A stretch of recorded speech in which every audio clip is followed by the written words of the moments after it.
নমস্কার বন্ধুরা, আমার চ্যানেলে আপনাদের স্বাগত জানাই। আজকে আমি আপনাদের বানিয়ে দেখাবো হেলদি অমলেট।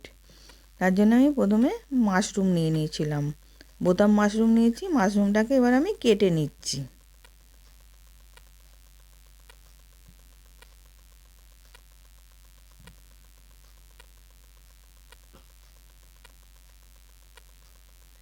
এবার মাশরুমটা কাটা হয়ে গেছে।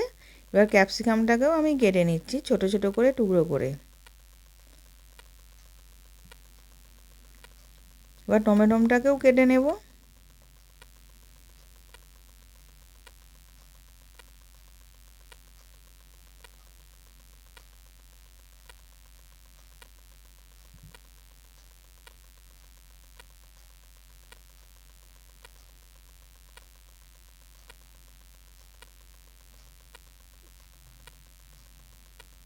এবার পালং শাকে অল্প কিছুটা পাতা নিয়ে ধুয়ে রেখে দিয়েছিলাম।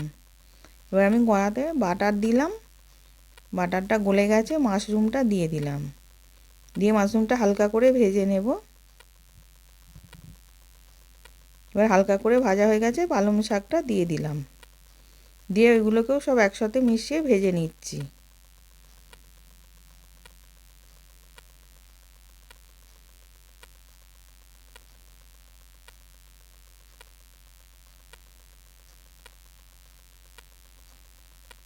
এবার ওর মধ্যে ক্যাপসিকাম আর টমেটোটা দিয়ে দিলাম।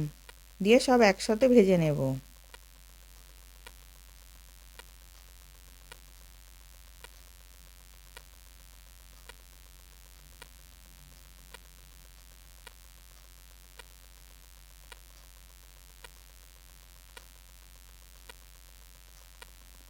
এবার সব ভাজা হয়ে গেছে। গোলমরিচ গুঁড়ো দিলাম, কাশ্মীরি লঙ্কা গুঁড়ো আর স্বাদ অনুযায়ী নুন দিলাম, আর চিলি ফ্লেক্স দিলাম।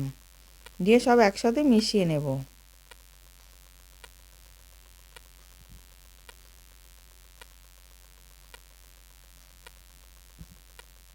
এবার হয়ে গেছে, আমি নাবিয়ে রেখে দিলাম। এবার অমলেটের জন্য একটা ডিম ফাটিয়ে নিলাম। ওর মধ্যে চিলি ফ্লেক্স দিলাম, নুন দিলাম আর গোলমরিচ গুঁড়ো দিলাম, আর অল্প একটুখানি দুধ দিলাম। দিয়ে ভালো করে ফেটিয়ে নেব।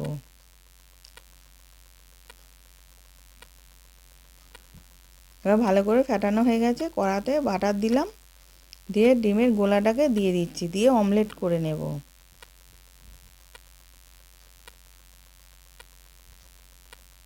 এবার এক দিকটা হয়ে গেছে, আর এক দিকটা আমি উল্টে দিলাম।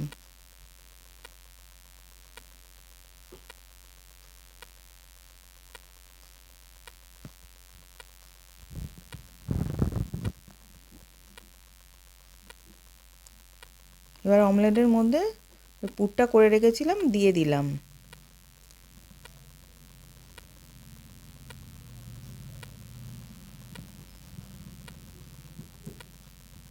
আর গ্রেটারে চিজটাকে কুড়ে রেখে দিয়েছিলাম, চিজটা ওর মধ্যে দিয়ে দিলাম। দিয়ে এবার দুদিকটা আমি মুড়ে নিচ্ছি।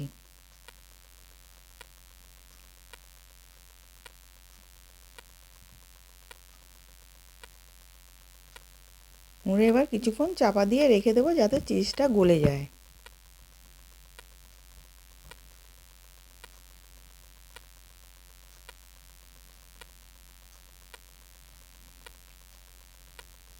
এবার চিজটা গলে গেছে।